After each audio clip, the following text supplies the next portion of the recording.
Repetitorga qatnaganmiz-ku.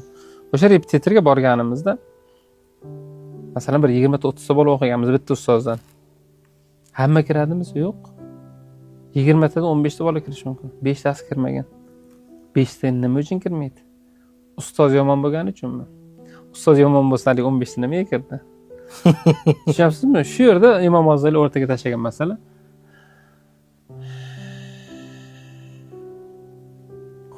Xo'p. Olov yoqqani uchun qog'oz yonadimi? Qog'oz yonuvchan bo'lgani uchun qog'oz yonadimi? Olov yoqqani uchun qog'oz yonadi. Yo'q, unda nimaga olov toshni yondirmaydi? Demak, yonish ham kerak ekan. Hali odam o'zida ham bo'lish kerak. Ustoz bir xil o'zgarmagan. 20 ta odamdan 15 tasi qanchalik hurmat qilsa, qanchalik fayzlansa, o'sha insonni oladigan oladi. 5 tasi juda ko'p hozirgi jamiyatimizdagi muammo odob o'rtasida aylanadi.